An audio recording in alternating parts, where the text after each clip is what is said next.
And he's supposed to be the reasonable Baptist Christian who knows all about the apocalypse and shit. He looks like you could grab his face and mold it into a different face. Right? It looks like you could, not only that you could, but that you should. Right. You could pull down the cheeks and he'd be Winston Churchill and he'd be like, that's a fun thing, right? And he'd be like, hey, do Nixon. I am not a crook.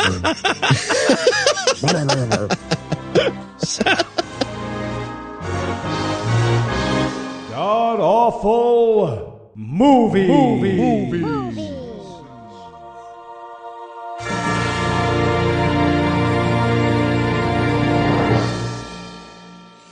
Welcome back to the Gamcast, where each week we sample another selection from Christian cinema because joy went out of style in 2016. I'm your host, Noah Lugeons, and sitting to my immediate left is my good friend Heath Enwright. Heath, welcome back, sir. Thanks, Noah. Sorry, just reading a pop-up ad. I can increase the size and endurance of my button with this one simple trick. Cool. I'm going to click on this. Yeah, no, by all means, by all means. Just a second. And while you're doing that, I'll introduce this other fella sitting 81 miles to my right. That would be my bad friend, Eli Bosnick. Eli, how are you this fine afternoon, sir? I am ready for yet another inappropriate musical number, Noah. Good. Good. We're going to make you wait for this. We're going to make you think you're not going to get one, but then you're going to get one. So tell us, Heath, what are we going to be breaking down today? We watched Future Tense. It's the story of what would have happened if Quentin Tarantino suffered a head injury, got born again, and started making Christian apocalypse movies that have disjointed narratives, but for absolutely no reason. Yes. It's pulpit fiction. Well done. Well done, sir. Well done. And Eli, how bad was this movie? Well, if you loved Lone Stars, I'm already there, but you wish it was a hellfire threat, you will love this movie. It's a 50% hello, mother, hello, father, 50% that guy yelling at you on the subway. All right, you went a little too obscure with the references for me to laugh along, but I'm sure that was some funny shit. Now, technically, this is the second film in a trilogy, the trilogy that we started last week, but not in the sense that it had anything to do with the last movie, just that this production company happened to make three, and they're like, that's a trilogy, right? Yep. But I started thinking maybe it actually is a trilogy, and we're just not tuned in enough to Christianity to get it. So I was wondering if either of you guys had any fan theories on the extended universe that connects these two films. Oh, Dad is the truck driver that hits the kids in the first movie. We don't know what he does. They don't say. No, you're right. Good point. He Good looks point. sinister. I'm thinking there's a tie-in with Footloose and Leap. Oh, what? I'll explain when we get there. But there's a moment early on in this movie, maybe you can think of it right now, where it seems like both of those movies are also happening in the same place. All right, talk about building suspense. Oh, and speaking of building suspense, I have a quick apology that I just got to jump out to apologize to the listeners. 2 weeks ago, we announced that we were going to be watching on the whole What's on Deck thing. We announced that we were going to be watching a Muslim movie called The Message. And then we ended up not watching that, or at least not reviewing that. We watched it. It was just 3 hours of dudes talking about what the off-camera Muhammad just said and how smart it was. So, and there was no way we were going to be able to fill a show about it. So we pulled a late audible. We switched to the evangelism trilogy. But since we made that decision after we had recorded the previous episode, a few of you who like to watch the movies along with us watched 3 hours of people talking about what an off-camera Muhammad just said and how smart it was for no goddamn reason at all. So, really sorry about that. Yeah. Sorry. Wow. For the record, we don't recommend that you watch the movie. The whole point is that we're supposed to watch them for you, so you kind of brought that on yourselves. Right, and for those that missed it, here is the only joke I had in 3 hours of notes. Those tinkly bells are stupid. There you go. No, I had a lot of jokes about the tinkly bells, but that was the thing, is that I was just like, wow. I like the tinkly bells. I don't know. I could stretch that shit for an hour. All right, so back to this movie. Is there anything you guys want to nominate this one for being the best at being the worst at? I would. I'm going to say best, worst, running. Yeah. And keep in mind, we've seen Gary Busey run. Gary Busey run and try to stop, which is just fantastic. But the running at one point, a little kid runs across an airport, and it's like he was from an alien civilization that only has walking and only has 2 dimensions, and somebody just showed him running in depth, and he's freaking out like a blind person just saw light. You ever see someone run so weird that you're like, I want to kick their ass, but then they're doing it for you? You will love his movie. Oh, Jesus Christ. Yeah, no, it was hard to believe that when the main character started running, he wasn't doing that shit on purpose, right? He wasn't like, you know what, fuck these guys. Dad made me be in this movie. They're going to have me flailing around like I'm getting electrocuted. All right, so I had, this really irked me more than it would probably irk almost anyone, but I had best worst understanding of how studio recording works. I'm the dumbest scene. Yeah, I mean, you know, I'm always nitpicking about audio shit, and sometimes I know it is truly nitpicky, but a big chunk of this movie takes place in a recording studio. If you've got access to a recording studio, you probably have access to somebody who knows what those buttons do, right? I mean, they were going out of their way to piss me off with the way he was like shoving the mixer inside the fucking recorder, like trying to get the tape there. It was a painful thing to watch. The movie has audio. Somebody right. Someone knows how this works. I saw mistakes in this, and for the first year of our show, and this is true, my mic was facing the wrong direction. That's 100% true. That you is listen to early episodes, my mic is faced the wrong direction. And finally, we all recorded together, and Noah was like, why are you doing that? And I was like, doing what? And he was like, oh. Hey, are you putting that inside of you? Don't do that. What? I'm going to go with, and this is a tough one for all the movies we've watched, but best worst fake crying. Oh. The fake crying in this movie isn't even like sort of laughing. It's just like someone had 1 second as someone drove by them in a car to describe laughing. It's just like, it's shouting, but that was not good. That's not going to help. And the thing is it's almost like they recognize that that's going to be Eli's best worst, and they build to it. Right, because like right away we get some bad fake crying, and then we get worse and worse fake crying as we go. There are 4 instances that I can think of fake crying, each more ridiculous than the last. All right, well, I know this movie's short, but it's chock full of stupid, so we're going to keep the break brief, and when we come back, we'll dive into all the dire gremlin warnings that are future tense. Hello, welcome to Typical Mattress Buying Experience. How much of my chest hair can you see? A lot. A lot. You are uncomfortably stereotypical, I got to be honest. Yes, but I am European, so it's okay. Great. So I'm looking for a mattress at a great price. That's why I'm here. Oh, so you buy Casper mattress? No. I came here again, so. Oh, terrible mistake. You ready to begin gamut of ever more expensive lie-downs that will make you doubt your understanding of word soft? Sure. But you were saying about Casper something? Oh, yes. Casper brand mattress combines multiple supportive memory foams for quality sleep service with the right amount of sink and bounce. Their breathable design helps you sleep cool, regulates your body temperature throughout the night. He's really, really good. Okay. What about this one here? Oh, this one here in Mattress Store, this is Silken Deluxe Foam Triple Plus, is incredibly grossly expensive. Okay. Well, I feel like I have less information now somehow, even though you named. Yeah. Weird. Okay. So do people like these? Or Oh, Casper mattress? Yes. Designed, developed, and assembled in the U.S. with over 20,000 reviews and an average of 4.8 stars across Casper, Amazon, and Google. Casper is becoming the internet's favorite mattress. No. I meant the silken double something, whatever you said.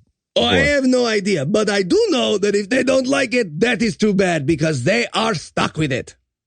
Oh, really? Stuck?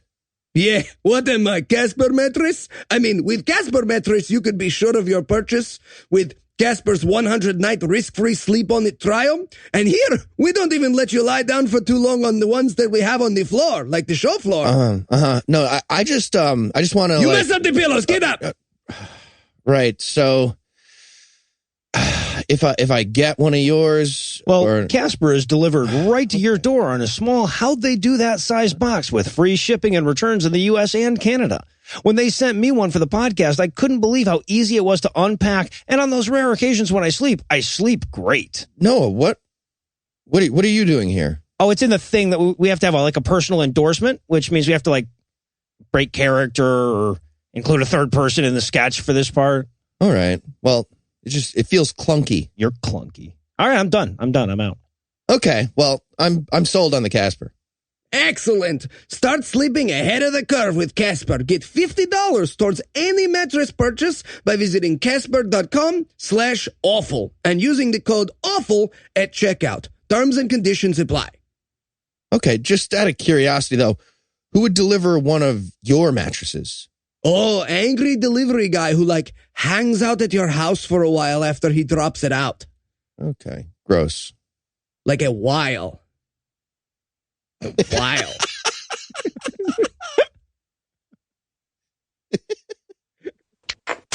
Hi, Kyle, come on in. Hey, Mr. Mars. Hey, Eddie. Hey, how's it going? Have a seat. Kyle, it's about the script for Future Tense. Don't you just love it? We do. Mm-hmm, We do. Mm-hmm. And we want to say again, you did such a great job on Without Reservation, the last movie. Thank you. Yeah. So Yeah. sweet. No problem. But we noticed that whereas you began Without Reservation with a musical number, you ended Future Tense with a music video? Yes, I did. Right. And so we were just wondering. I mean, the Jesus stuff is all great. Yeah, praise his name. Love Praise that. his name. Yeah, praise his name. But we just wanted to make sure that we wanted to check. We just wanted to check. Just checking. Is there a music number at the beginning or the end of the next Christian hell warning film that you're writing for us? No, 100% not. Oh, okay. Okay.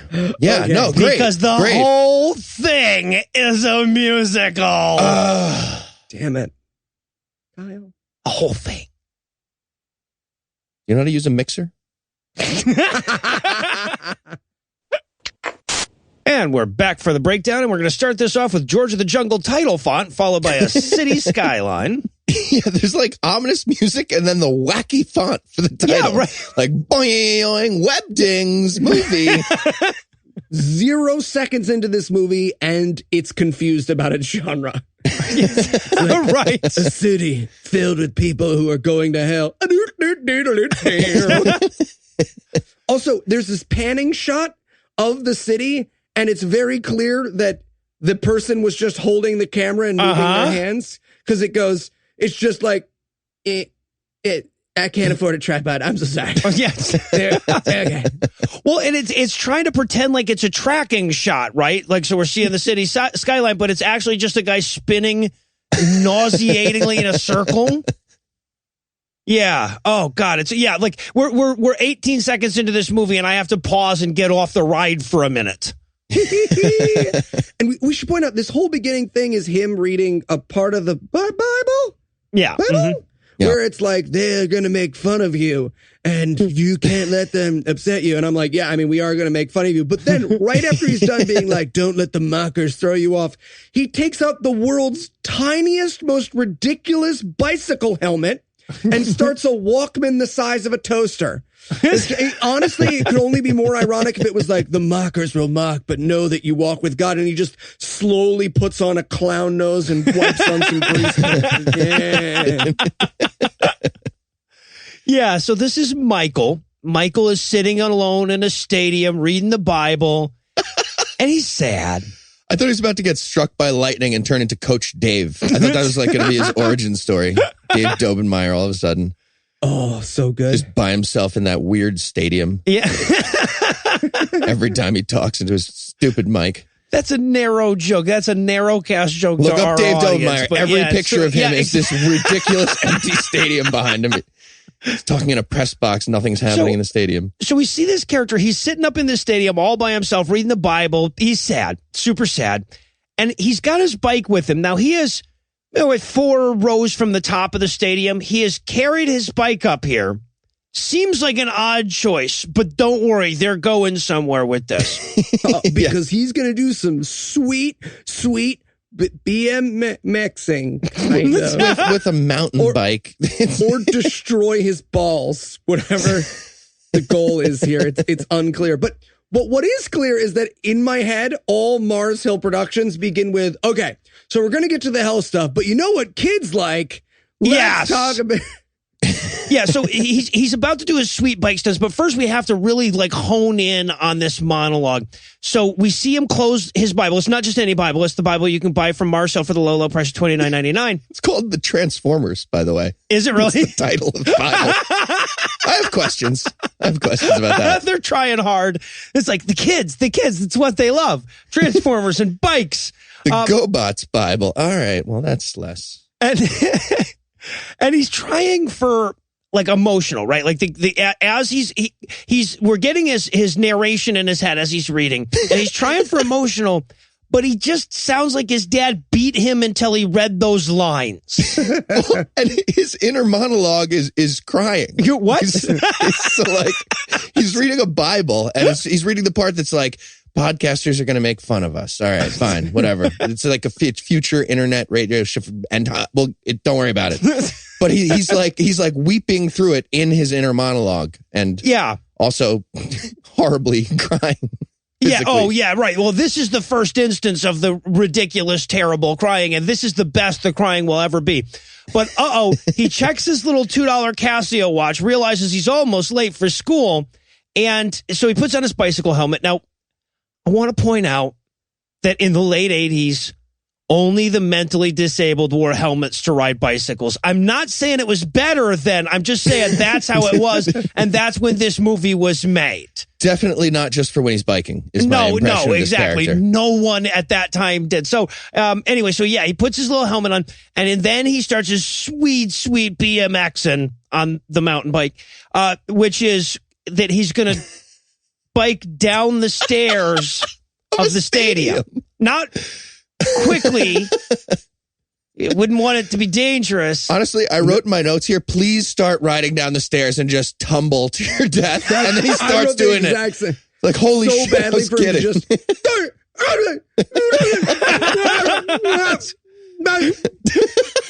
Goes all the way down like Homer Simpson.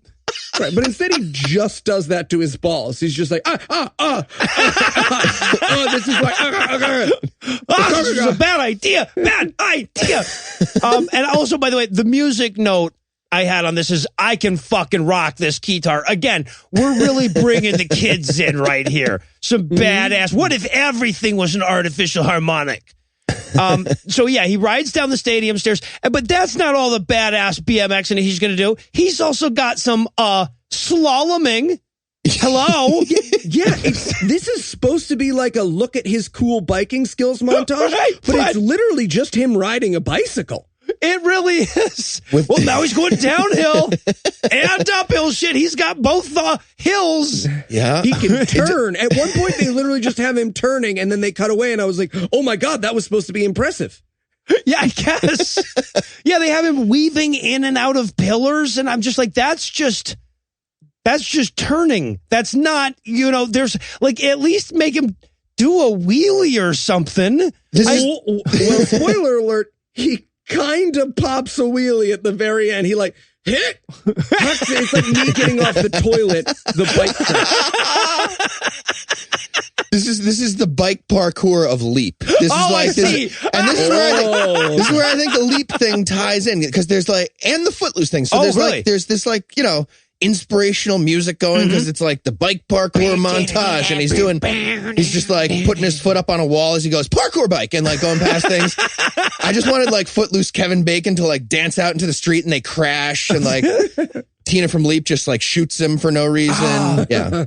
All the same universe. All right. Yeah. So after all of that badass traveling too fast for conditions, he shows up at school where the sign reads School of Communication, Radio and TV Laboratories. Because back then you could use TV and laboratory in the same sentence, and it didn't sound stupid. But before he gets there, we have to establish he has a black friend.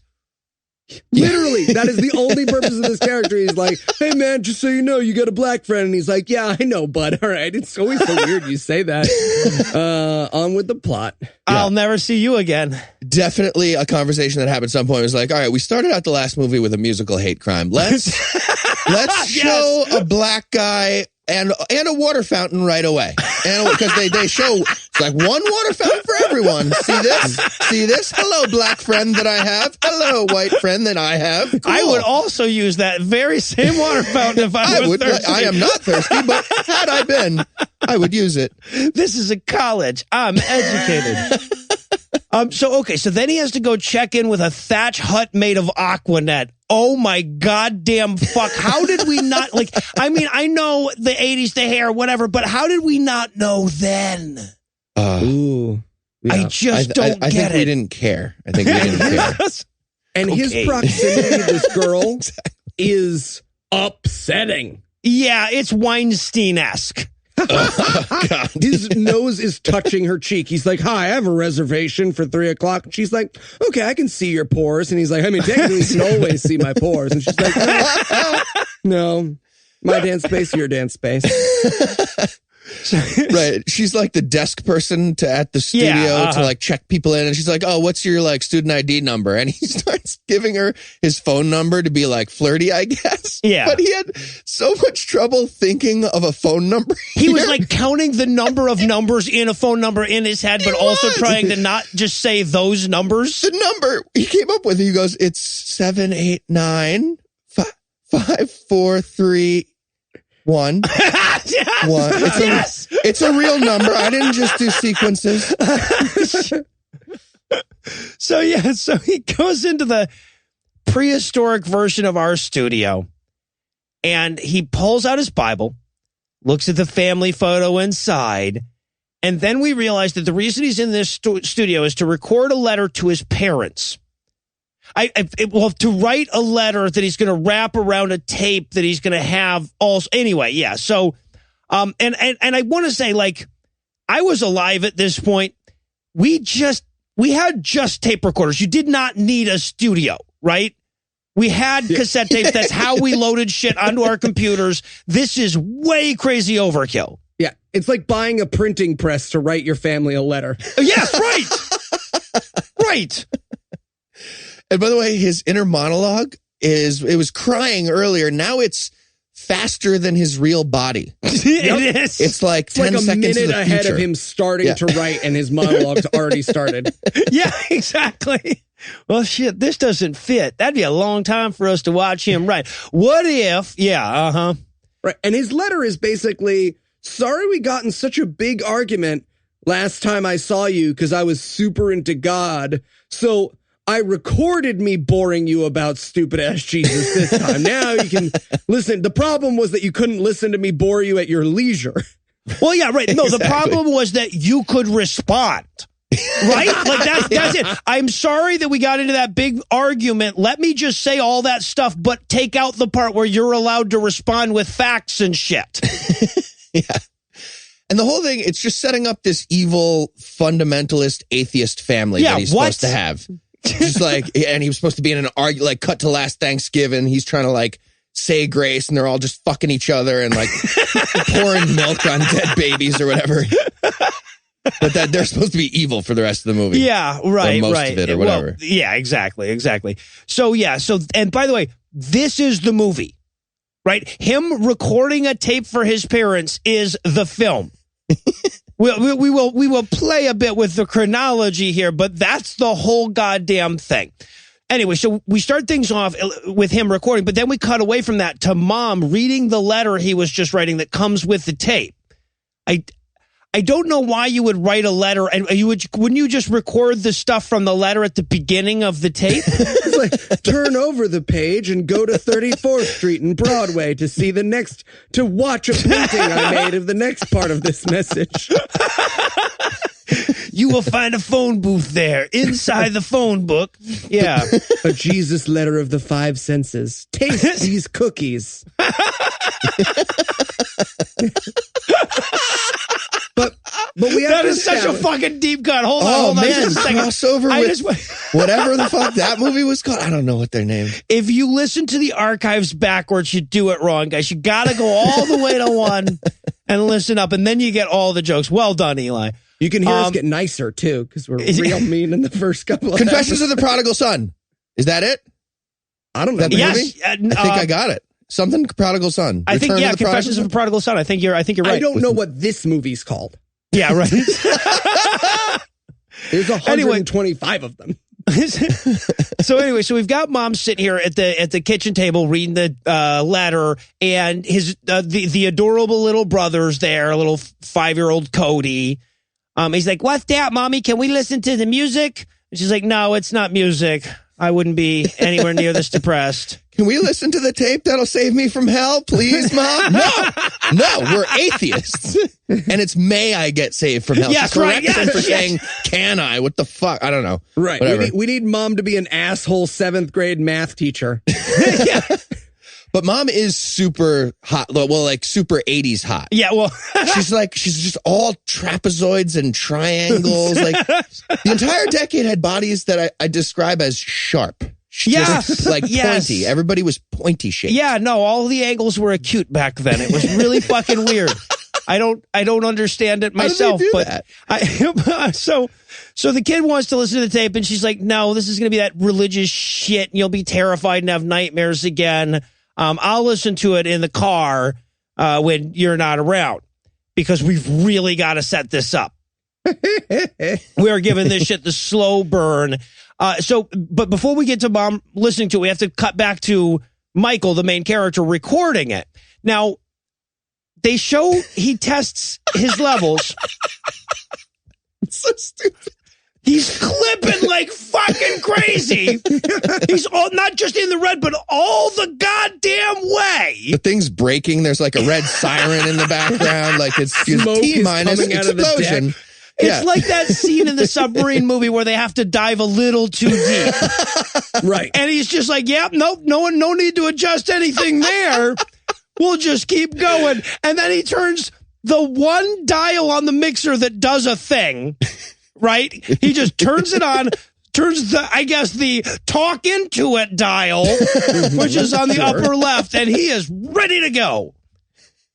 Jesus, my job's not that hard. I mean, I get like if you're going to have a fucking nuclear physicist in a movie, they're going to get shit wrong. There's like 3 goddamn buttons I have to put. At least ask somebody which 3 or how many buttons. Or what size that he's got like a mixing board the size of a grand piano. Yes. He's making a tape. Again, what year is this? It was like 1990, right? There's no reason. He walks back in the next room. Joe Smith is like chiseling zeros and ones into fucking metal plates. Like, what the fuck? And the other thing is, like, you have to keep in mind that someone turned the sound on and then they did this, right? They were like, all right, speed, a guy pushed a button, and then the actor saw that happen and was like, all right, down Periscope, here we go. I guess our movie's going to sound super stupid in comparison to this tape. But let me open this vat. So he starts recording his anti-diatribe, and he starts it off by saying, "The idea of boring you guys with this tape came to me when me and my buddies were chatting about the apocalypse the other day." At college. Yeah, right, because that's what happens when you go to college. And so while he's talking, we cut over to this suburban home. We will later learn that this is Mom's reverie. This is what Mom is imagining as she's listening to the tape, because apparently anything to not be like engaging with the words on the tape, right? Right. I want to point out that as we're getting this establishing shot, an ambulance passes by, and I feel like that has nothing to do with the movie. Right? It was just an ambulance happened to go by, and they're like, "Fuck it, I am not doing another establishing shot. These guys can go fuck themselves. They're not paying overtime." We'll tie in an ambulance story later. And Yeah, then they forgot. exactly. Just a kid on a bike drives by. Are you making a movie? Fuck. keep the ambulance shot then. I'm not doing a third. So all right. So and also, okay, so while we're getting this establishing shot, we're still getting the voiceover from the kid, and he goes, "Now, not everybody agrees how and when Jesus will return, but one thing's for certain, he will come back." Yeah. Like, what do you think certain means? He's like the monster from It Follows, except you can't fuck to get rid of him. Okay, well, you can fuck to get rid of, but not for everyone, just for you.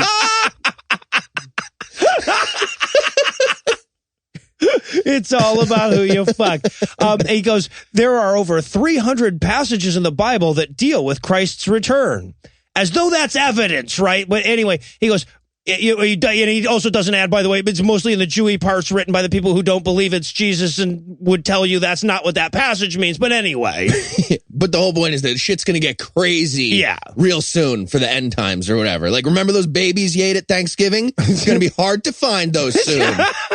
That's why I'm begging you, call this toll-free number, buy a Jim Baker food bucket. Yeah, right. Oh, wait, he's in jail right now. Never mind. Yeah, just, pre-order. They'll be there.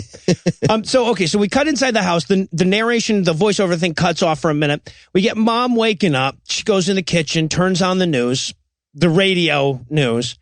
And it goes, and in the news this morning, it was nice of him to wait until she turned it on to start that sentence.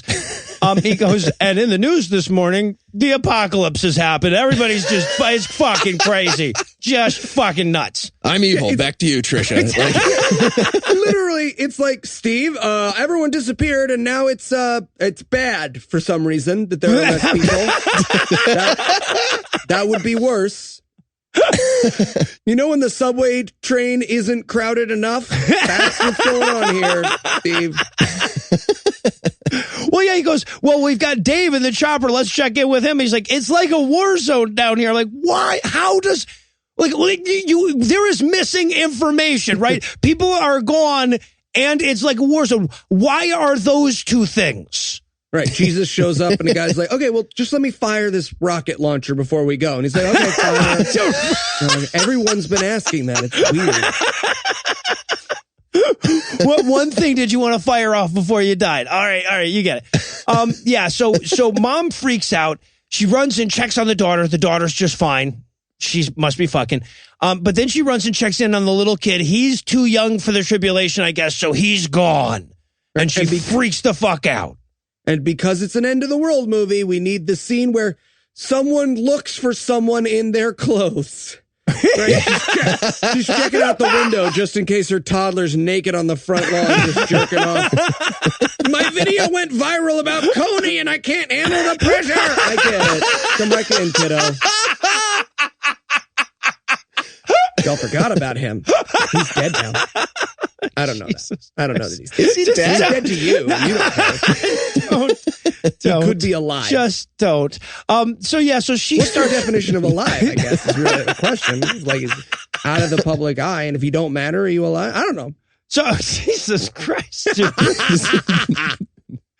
We're going to find out he's a listener.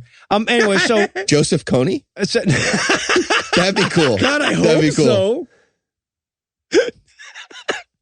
All right, I have no way to transition back into this. Speaking of, so yeah, no, I do, because Dad goes pretty Joseph Coney here. He does actually, yeah. So Mom starts freaking out, and because it's the '80s, Dad's like, "Well, I guess I'm gonna have to beat her now." So he starts shaking her so comically. I expected like Leslie Nielsen to come in and take a turn, smack her around a bit. The '80s, when all women needed was a solid shake. Just a giant line of people slapping her in the face walking past. The Stooges come in and eye poke her. Yeah, exactly. Humphrey Bogart's like, take it and like it. Take it and like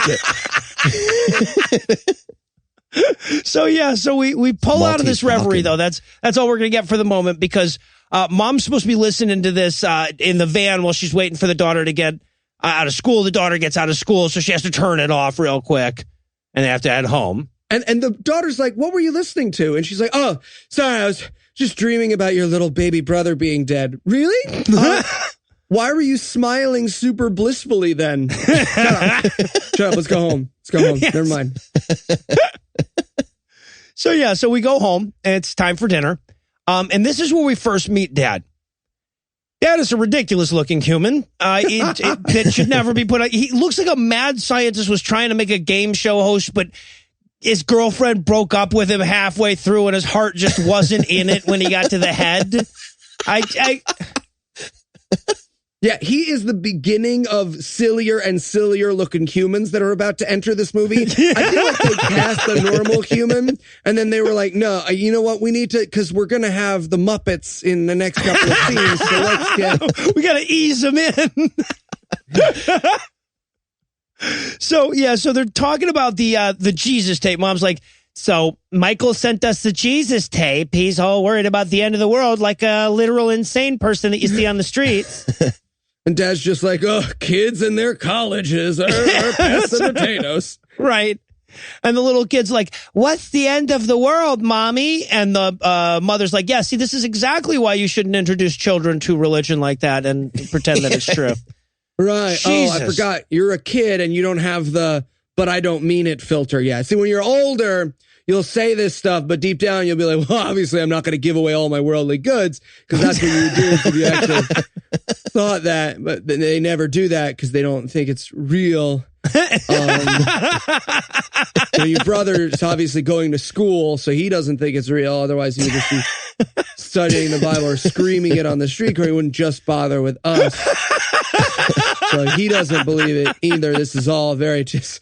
But you're a kid, so now I have to dissuade you, but while keeping the general context. We're not just going to abandon religion, because how would we get you to behave based on just moral precepts? I mean, you're 5, and you need monsters under the bed, or you'll get up at night. So I don't know. Let me ask you a question. If you were famous and then you're not anymore, you're dead, right? What do you think? Jesus Christ. Talk to Mom.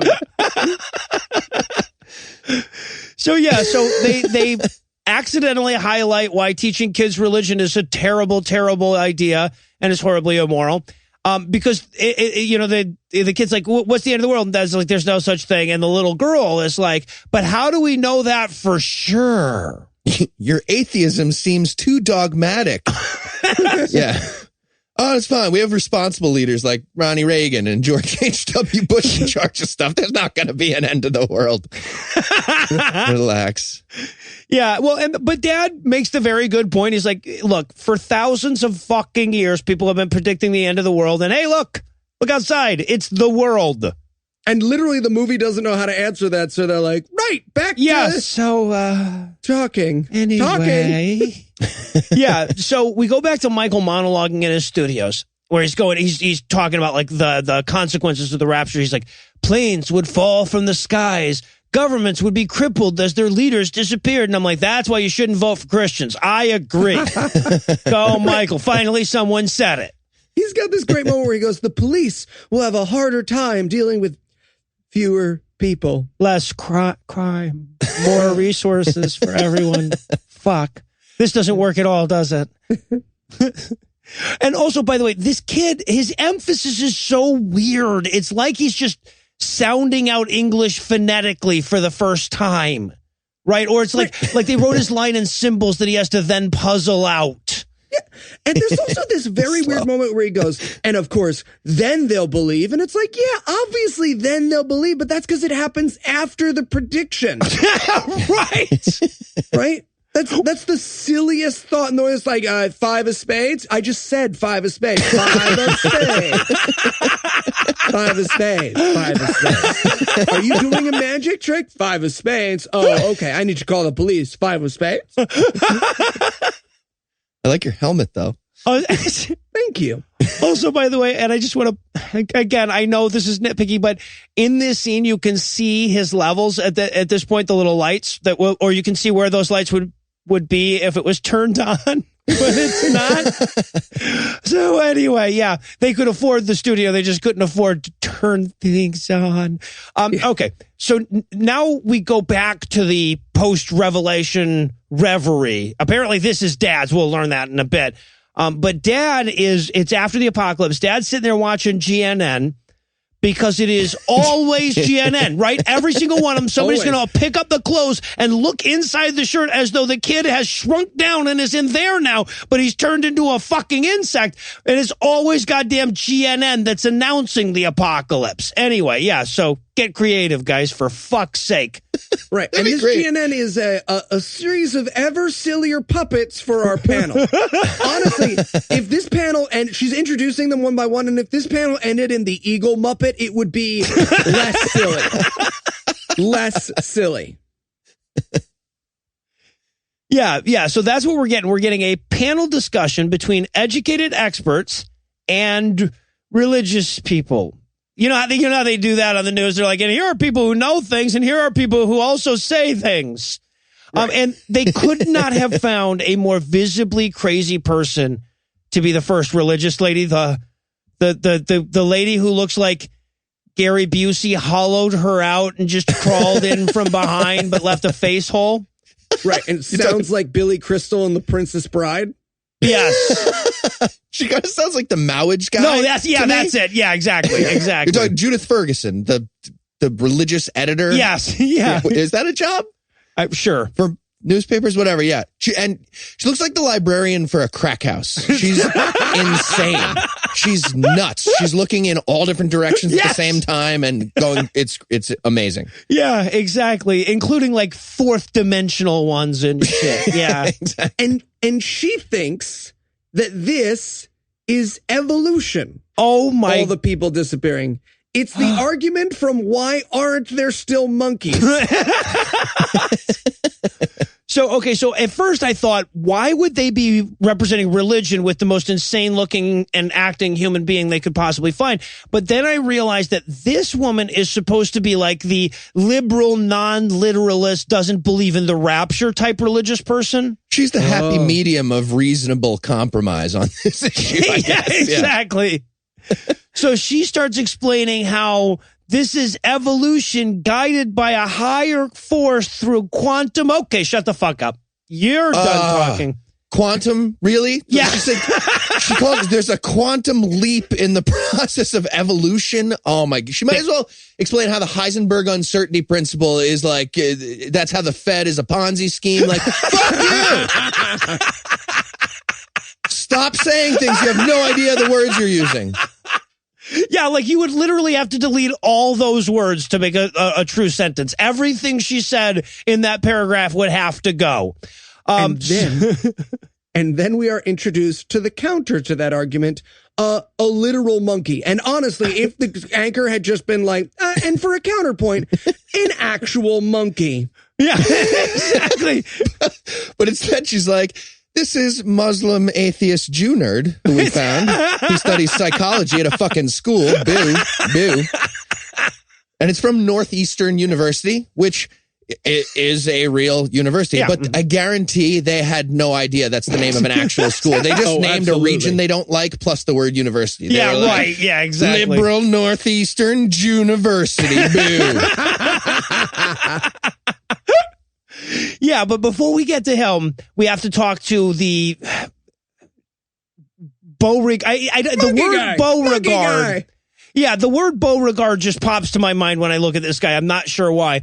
And he's supposed to be the reasonable Baptist Christian who knows all about the apocalypse and shit.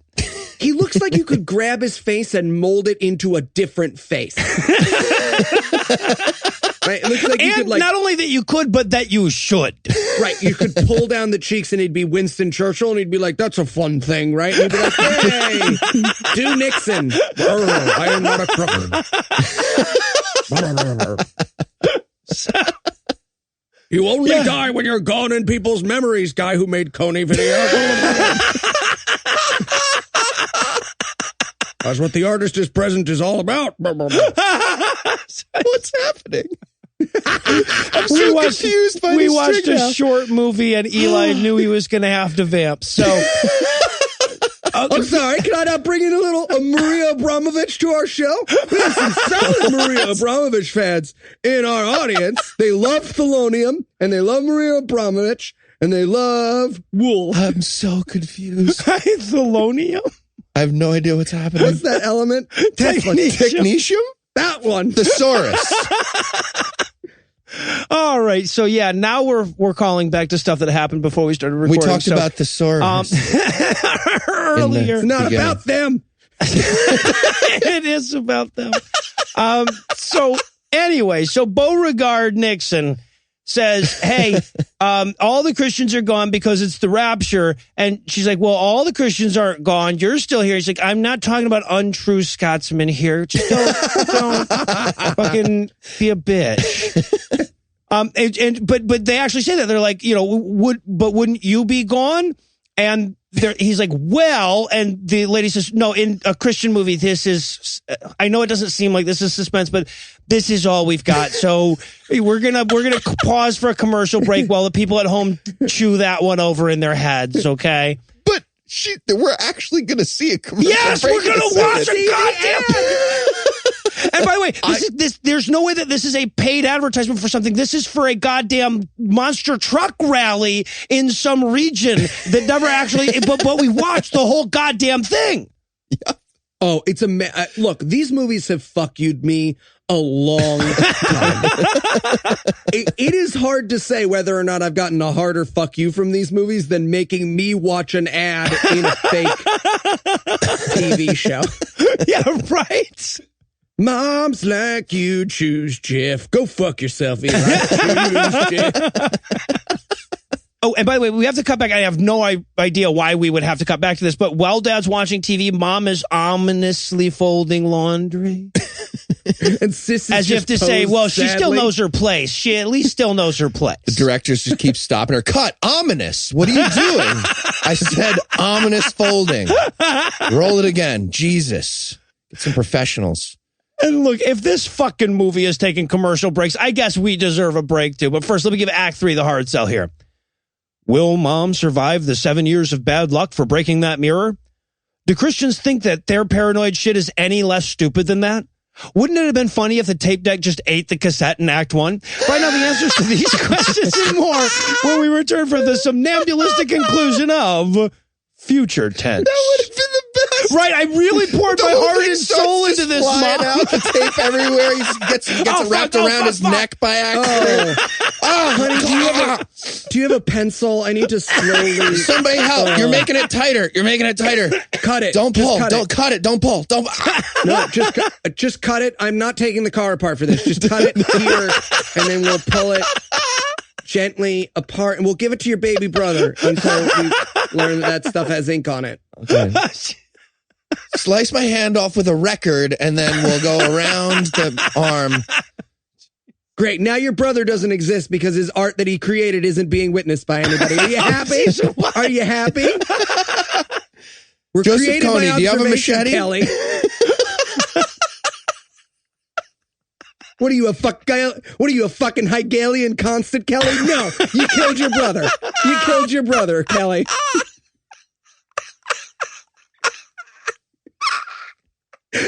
Wait, keep going. You've almost got him. You've almost got him. If somebody's following the Hegel references, I'm going to be so happy.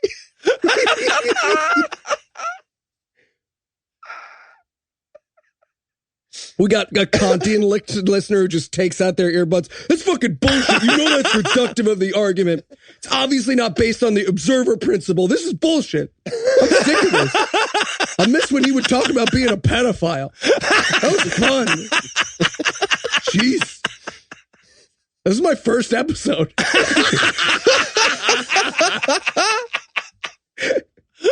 Oh, shit. Anyway, we'll be back. Hello. Hi, Dave Johnson. Speaking. Yeah, this is Tim from audiopornxxx.com. We got your tape. And, yeah, my Gaping Asshole 7. Yeah, what'd you guys think? Yeah, well, I think there's been a little mix-up. You know, we usually love your stuff, but this time you sent us just like 25 minutes of you talking about Jesus, I think, to your mom and dad. Uh-oh. So did you see the tape Dave sent us? I don't want to talk about it.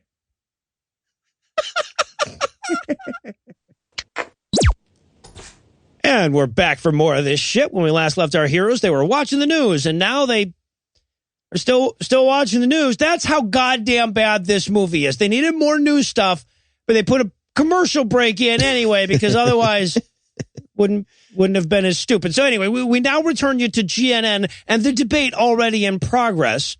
If you'll recall, the last time we left off, geriatric Gumby had been asked why he didn't disappear if Christianity is what made people disappear.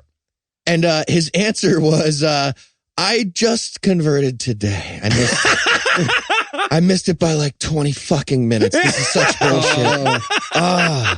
That's an awesome image. Just a guy on his knees. And I swear to, where'd everybody go? God!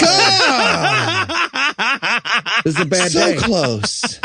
The narrator was ahead of me or behind me. Shit. So he's like, yeah, it's going to be, I wasn't Christian enough and I didn't believe enough. So, but now I do. And we're going to go through terrible turmoil and then we're all going to die.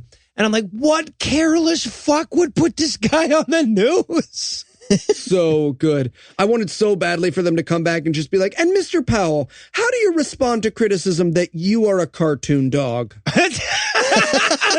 It talks very slow. But she does ask him, she's like, okay, well, where does that leave you then? And he's like, fucked? I don't get the question. What? I don't understand. 7 years of rape scorpions flying around? Yeah, well, that's, yeah. Gonna suck. So we're gonna get 7 years of rape scorpions, and then Jesus is gonna come back and decide which of us, deserves to go to heaven post rape scorpions. Yeah, he's gonna come back and judge whoever's like, what's he gonna judge people on? Like how they took the scorpion raping? Like form and posture wise? Like what? I don't understand. You were a real bitch about it. You were quite a bitch about the tribulation. So then the host, the GNN host says, oh, okay, well, hey, single person on the panel that we've established has an education. What do you think? And he's like, yeah, that dude's full of shit. Crazy full of shit. I can't believe you would have put him on the news. There are children watching. But of course, he's brown and a member of the intellectual elite, so he's wrong as fuck. He's got a beard. Can't listen to him for more than a second. That is not what this movie is for. Right. Well, if you think about it, no. And you lost me. Moving away. But just then, Dad gets a phone call, so we don't have to listen to that guy explain why this is all nonsense. And let's face it, this movie's viewers have seen all the brown guy they need to see. Yeah. Right. And let's be clear, this scene is just zero purpose. There is no purpose for this scene. It is literally the old folks home calling to say, hi, Mom, your parents believed in Jesus, so they're gone, and I'm going to need 2 days to get you their shit. I don't know why that's my focus. We can't just hold on to their crap forever is what we're saying. Like, come on. Yeah. Item 1, your parents are dead. Item 2, they have this set of dressers that are going to take a while to load into the van, so you got to give us a weekend. Yes. Yeah, so, and then... Well, I guess we're setting up because we have to know that Grandpa and Grandma are going to heaven for the final scene, obviously. Did we have to? I don't know. No, there is no goddamn. But, and honestly, not only is there no reason for this, but it requires that the mother, the actress playing the mother, cries afterwards. So badly. It's like when you tickle someone too much and they start crying. Yes. That's what this cry It's like is. she can't decide at any given point where in the cry she is. And the husband is understandably confused by her reaction. He's like, okay, good. We're laughing at, we're crying? Animal name. What are we doing? Are you making, honey? Just you tell me what we're doing so I know what's appropriate right now. Is it a role play thing? Am I going to be the pigeon again tonight? So, yeah, but that was Dad listening to Michael's tape and having his own apocalypse reverie. But then we have to get pulled out of that as daughter comes in to tell everybody good night. Mom wants to know. And by the way, I should point out again, this is their imagination that we're watching, right? This movie is not postulating that they're watching the actual apocalypse happen. So in Mom's and Dad's imagination, the daughter is a fucking whore. Right, because neither of them have her going to heaven. Yep. What did she do? I don't know. But I want a backstory movie of her. Yeah, right. Nicole ain't going to heaven. I think we can all agree Nicole ain't going to heaven. We all know what Nicole did. So little girl goes into bed. Mom turns to the dad and she's like, well, what do you think of the tape? And he's like, I don't think it's enough evidence to have him committed. It's the 80s. It might be, but I think what if someone convinced him he was Santa Claus? But ultimately, though, Dad's answer is fairly reasonable. He's like, look, I think we should just let him think his weird, crazy Jesus shit. He'll outgrow it. Well, here's the thing. Either he loses religion or we get our own episode of Sword and Scale. So either way, it's a win. You know what I'm saying? All right, but we're not done yet. So late that night, everybody goes to bed. Late that night, the daughter wakes up and she wants to know what's on this tape too, damn it. She's going to check it out for herself. So she goes to listen. Now we cut back to Michael. He's still in the studio recording. And his narration voice is still 10 seconds in the future. Yep. I think they just misaligned the track and they were like, fuck it. Whatever. Yeah. Well, right. It's like the ambulance in the establishing shot. They're like, you know. So he's still recording his plea for their souls. And he tries to cry here too. Maybe it's genetic. Maybe they just have a genetic crying disorder. Oh, that makes sense. I wanted him so badly to do a retake mid-cry. I wanted to be like, and I want you to know that I wub you. Sorry, wub you. There you go. Sorry about that, Morgan. And I want you to know that I love you. I was actually a little hot on that. I hope Morgan's paying attention. Otherwise, that whole joke will just wind up getting cut. Let me fix this one slider. Where should I put this one slider? What about all the way middle? Middle? No, you think middle? Okay. Yeah, right. But what he's saying in the midst of this cry is that you have to accept Jesus before there's any evidence. Those are the rules. Otherwise, it doesn't count. Apparently. And he talks himself into tears here, just by himself with a micro. It's like how we found Eli. It's very depressing. And I wanted someone to start walking into the studio while he was doing it and him just be like, somebody's in here. I'm shitting. Stop. I actually have this space till 3:15. No, they're doing 15 minutes now. Oh, okay. You okay? Do you believe in Jesus? All right. No, I'm going. I have to take it till 3:30, man. Religion, tearing families apart and making people lose their shit over nonsense since Homo erectus. Anyway, yeah. So, but shucks, he sure does want him to get to heaven.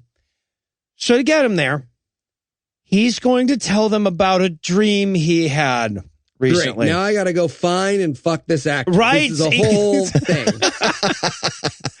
Yeah, just as proof, as if Christian movie reviewers would need evidence that it could always get worse. Yes, it can always fucking get worse. He could be telling you about his dream too, which, by the way, he dreams in blue, right? Why do they have the blue filter? Is he a dog? Like, I don't get why he would. Anyway, yeah. Are your dreams not all like slightly tinged blue? Yeah, and fuzzy. Yeah. So in his dream, he and his family are in an airport, and they're waiting for the plane to heaven. Now, he checks the flight times, he checks the board, and heaven is just listed right in there between Bogota and Tokyo. Dude, if I notice a plane to heaven next to my flight to Dallas, I'm switching planes. I'll pay fees. I don't care. Right? I'm getting on that flight.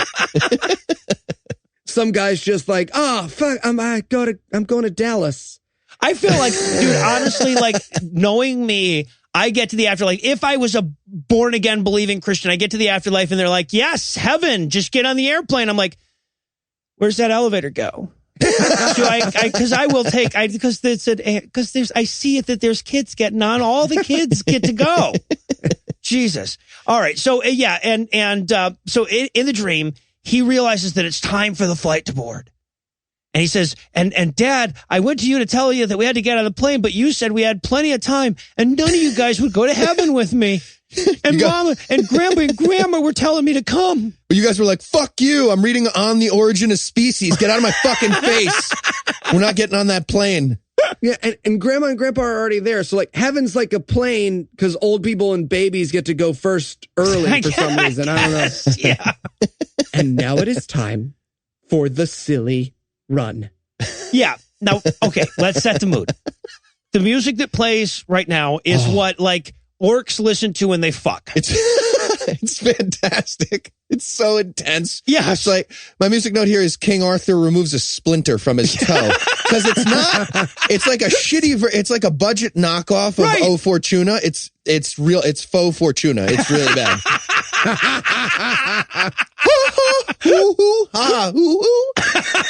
Yeah, We right. had to use hoo. Right. No, I have the, yeah, exactly. Tone it down, guys. No, my actual music note says orcs are doing laundry because it's not quite there, but yes. And then Michael realizes that he's too late and he has to run to make the plane. And again, just imagine when you were a kid, maybe you had a little doll with the little shaky arms and legs and you would make it like seem like it was walking across the table. That's the extent to which his limbs move like a running person. Yeah, imagine a marionette doing a mean impersonation of a gay guy running. Right, Howdy Doody's homophobic. That's weird. But before he can go, he has to convince the little kid to come, right? He's like, oh, but I could see Cody and he wanted to come to heaven with me. So I waved to him and I wasn't like, get your mom and dad. Instead, he just ran towards me like we were about to fuck on the beach at the end of this. I thought the Baywatch team was about to run up next to him in slow-mo, start tripping. So good. Kid. That's exactly what we're getting. So yeah, and so the little brother runs towards him. He grabs him. The orc music goes to choir music, and then he runs through security. Because this was the 80s, and it was just, walk through this thing. I did beep. Who gives a fuck? Pre 9/11. Do you have any metal? Yes. All right. Enjoy your flight. Shenanigans. I just wanted the rest of the movie to be a cavity search while he watches the plane to heaven right. leave. Just like, oh man. You've been randomly selected, sir. Oh, have I? Was I the randomly one that was selected on the flight out of Colorado? Huh, that's odd. The kid starts running past. Noah just clotheslines him. No, you randomly check this kid now. You serious? Absolutely not. They're both getting cavity searched. God just holds up a sign from the airplane like, technically you're sodomites. So sorry. You're not. Oh, man. This is awkward. So, yeah. But the kid grabs me. They hustle through security. And then he picks up the kid and starts running up an escalator.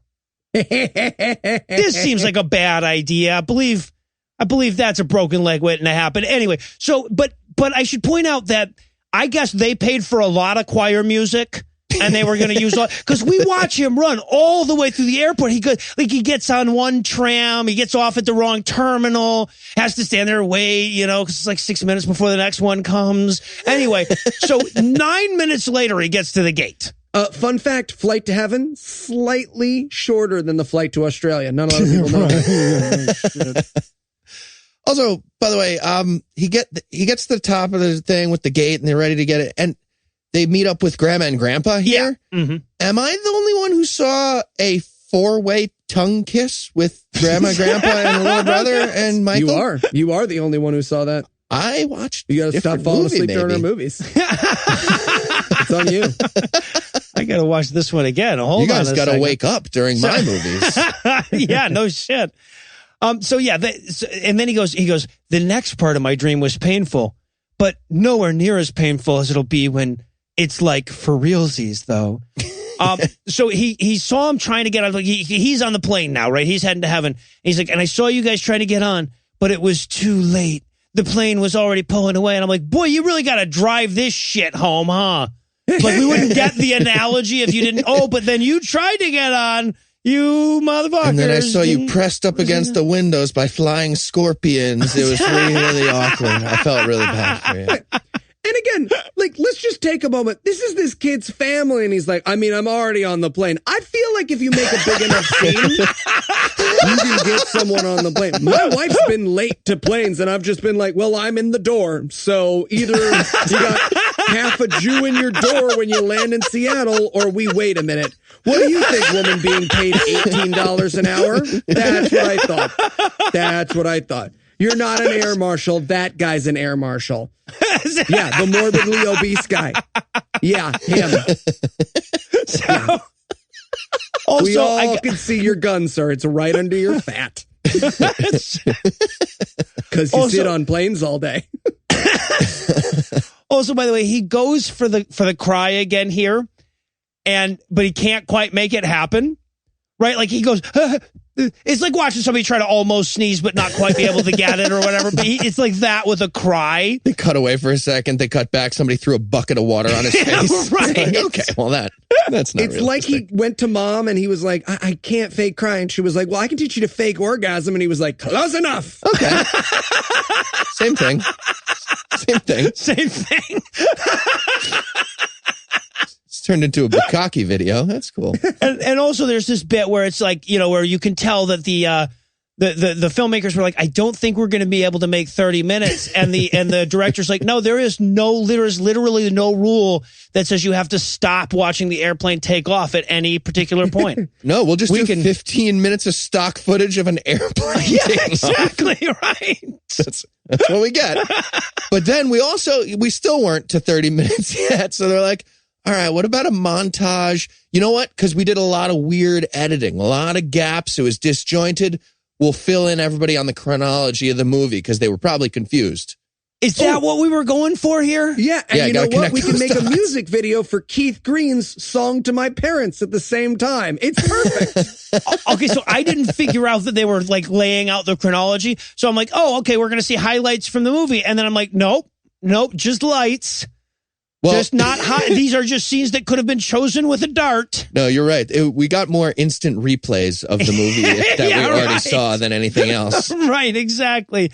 But yeah, just random scenes with bad Christian music over the top. And by the way, this is not the credits. Right? There's no words on the screen at this point. We just get this for like 4 minutes and then the credits. Just Michael getting 2 feet in bounds before the rapture or whatever. Yeah. Yeah. It is just a music video before the end of the movie. Right. And by the way, the song is as close to the tune of Elton John's Your Song as they could legally get away with. Oh, There are it's like so amazing. many points where they just like suddenly, but if we just throw a D in here for no reason that sounds all disjointed, it's totally legal. So. It's a I like little this bit song, funny. I liked it. I mean, knockoff Elton John is pretty good, right? Well, I'll tell you what, the Just ask Billy lyricist, Joel. the lyricist pissed me off. So if you guys don't mind, we did the rap. I want to do the country tune here too. Right. So it starts off, he says, I need to say these things because I love you so, and I'm sorry you get angry when I say that. You just don't know. Yeah. Okay. First of all, okay. Noah had way more flow than the guy in the song had. just now. Yeah, right. No, I made it almost sound like that was on purpose. First of all, okay. I'm sorry you get pissed off when I point out that you're wrong is not an apology. That's like the most underhanded bullshit. Oh, I'm sorry you get mad when I point out what a dick you are. That does not count. I've been told before that does not count. Yeah, I wrote down the Noah Lugeons responding to listener complaints school of apology. No, come on. Only the That douchebaggy. seems I'm sorry. hard for you. I'm sorry you're stupid. So he goes on, that you don't know that there's a heaven waiting for you and me. I know it seems every time we talk, I'm only trying to just make you see. I'm only trying to just. That's a good sign that you're right in that rhyme parameter, bro. No, start again. It's me and C that you're working with. You couldn't find another fucking rhyme for me that fit into your fucking parameters? Maybe you could put 5 more split infinitive words in there. Yeah. I don't know. I kind of like it when song lyrics sound like you're shaking the person you're singing to. So get the chorus. He goes, and it's only that I care. I really only want just to see you there. That's a human sentence construction right there. That's how humans talk. Anyway, he goes on. Please try and overlook my human side. Yes, that's what he says. I know I'm such a bad example, and you know I'm so full of pride. Yeah. Okay, look, I know I'm a dick, but Jesus wasn't. Oh, what? Oh, he was. You're going to hell. Well, well, but he stakes out for Jesus. He says, but Jesus isn't like that. No, he's perfect all the way. I guess that's why we need him, because by ourselves, there's just no way. Way. They rhymed way with way and had to go out of their way to do it both times. They had to force the way in there. And they had to throw in the fake ha in song form. Yes. By ourselves, there's just no way. This song should be called Fuck You, Noah. Think about me until 4 a.m, Noah, the song. Yeah, right. No, it gets worse too, because they do the second chorus and he fucks it up. He's like, I guess he realized that only and just shouldn't both be used as modifiers. So instead, this time he goes, and it's only that I care. I really, really only want to see you there. You see, he's fixed the problem by using really twice. Okay, well, now I feel like you didn't like my song. I really, really wanted. Yeah, no. So we're done. So now we get the bridge. He goes, and this, by the way, it gets so much fucking weirder from this point on. The song does. It takes a bizarre turn. He goes, close the doors. They're just not coming. We sent the invitations out long ago. No, how do you feel about 4 Long's approach to lyricism? I feel like you should have gone for 6. I feel like if you're going to go that way, just go that way. How many reallys did we do? It should be I don't know. In a really, really long, really long time away. So then he goes on, we're still going to have a wedding feast big enough to beat them all. The greatest people in the world just won't come, so we'll just have to invite the small. Yes, both of those justs are in the goddamn song. Oh, and by the way, then we get the third chorus. He does the only, the just, and both the reallys. Jesus. Okay, and then we get this little... I have no fucking idea what's going on here. I really don't. I have no idea. This terrified me. I listened to this like 7 times, and then I found it online, and I was like, oh, they must have cut the song off short. No, they did not. This is the song. Okay. He goes, isn't that Jesus? So they showed up in heaven. He goes, isn't that Jesus? Isn't that Joseph and Mary's son? Well, that's the first part of the rhyme. Well, did he grow up right here? He played with our children. That's the rhyme. Who's singing now? Whose kids play with Jesus' kids that are singing now? Wait, it gets worse. He goes, what? He must be kidding. Thinks he's a prophet. Well, prophets don't grow up from little boys, do they? From little boys. Do they? Do they? That is the end of the song, by the way. No, it is. Do they? And then what? I guarantee you everyone in the studio was just like, what? And he was like, yep, that's the song. Put it on there. What does he think they grow up from? Anyway, so that's the goddamn song. All right, so glad to have that over with. I do have one final question to close things off for you, though. I'm going to put you in Michael's shoes for a minute. You find yourself recording a tape for your parents because you just can't have this particular conversation with them in person. What's on that tape? Okay. Dear Mom and Dad, I'm voting for a Republican. I'm not. I'm just saying, like, they'd put me through conversion therapy if they found out. I was sure it was going to be something Oxford comma related. And Eli? It goes, it's Thursday. And you say the day, it's the whole thing. I don't think this is funny. Got legs. Sorry. You do the intro from now on. All right, well, that does it for our review of Future Tense. That's not going to do it for the episode just yet, because we still need to get you excited about next week. So, Eli, tell us, what's on deck? Muhammad, the Last Prophet. We know people were a little disappointed, so I found an animated movie about Muhammad on YouTube that looks pretty great. Awesome. So we're going to do some Muhammad stuff, and you can see him in everything. No tinkles. Oh, really? Yeah. All right, we're going to send for this one. So with that to look forward to, we're going to bring episode 125 to a merciful close. Once again, a huge thanks to all the Patreon donors to help make the show go. If you'd like to count yourself among their ranks, you can make a per-episode donation at patreon.com/godawful and thereby earn early access to every episode. You can also help us by leaving us a 5-star review on iTunes and by sharing the show on all your various social media platforms. And if you enjoyed this show, be sure to check out our sibling shows, The Scathing Atheist, The Skeptocrat, and Citation Needed, available on iTunes, Stitcher, and wherever else podcasts live. If you have questions, comments, or cinematic suggestions, you can email godawfulmovies@gmail.com. Legal services for this podcast are provided by the law offices of P. Andrew Torres. Our theme song was written and performed by Ryan Slotnick of Evil Giraffes on Mars. All other music was written and performed by our audio engineer, Morgan Clark, and was used with permission. Thanks again for giving us a chunk of your life this week. For Heath Enwright and Eli Bosnick, I'm Noah Lugeons, promising to work hard to earn another chunk next week. Until then, we'll leave you with a Breakfast Club close. Crackhouse librarian died of a heart attack while sprinting to rearrange their books autobiographically. The schizophrenic biologist that accidentally let Dad out of his cage resigned from the laboratory in disgrace. Ironically, the flight to heaven is mostly sick old people and babies.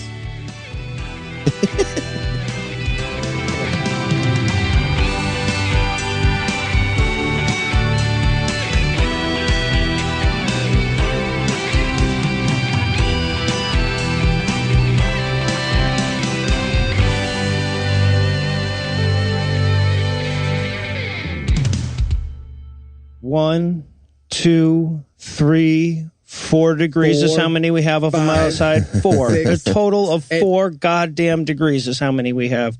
That's it. I've already counted all the degrees. Sorry, you want to do the 10 count, Eli? Eli, keep the rhythm. Want me right up? All right. How do you pronounce sheep fabric there, Morgan? How would you say? What would you call a sheep fabric? How would you pronounce that? Where's Morgan from? He's originally Texas. Yeah. Canada. But isn't he Canadian? Oh no, yeah. Well, yeah. He's Canadian Texas. Texan. So He's like Ted Cruz. Yeah, right. He probably pronounces it sorry, whatever you want.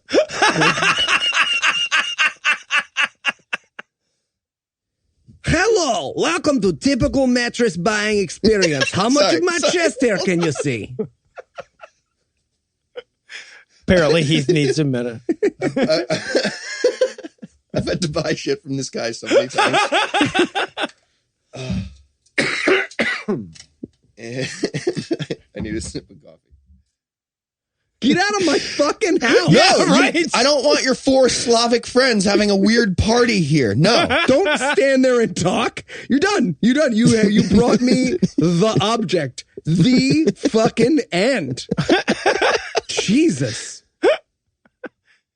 Sorry, I'm not going to give up before we get to that. But slow down, Eli. Yeah, sorry, I keep jumping ahead. No, you're fine. But I thought he was going to count as Joseph Coney or something. I was Eat. There it is. warmed up. It's warmed up. It's a balmy 5 out now. Oh, really? That is probably going to be the high temperature for the day. This is as good as it gets. Schwitzing.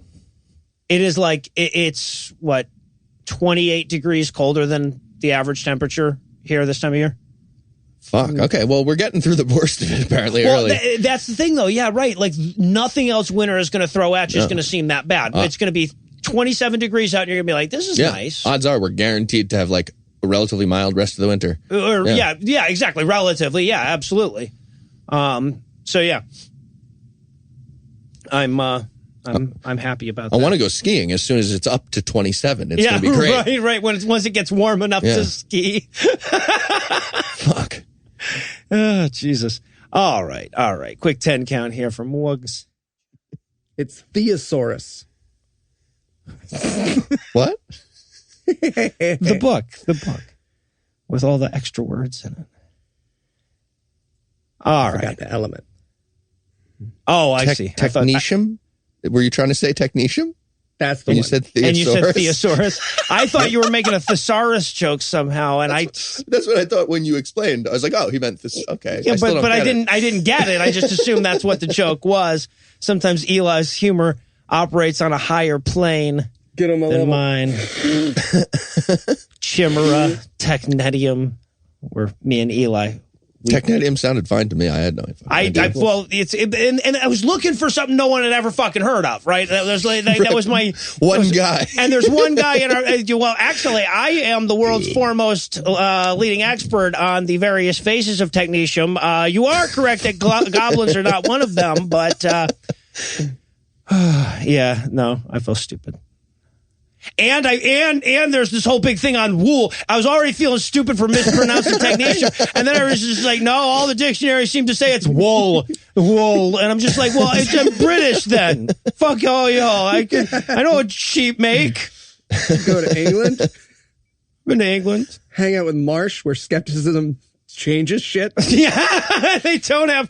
Oh fuck! I was going to say they don't have Trump, but they have. I mean, just it's theirs is better, but.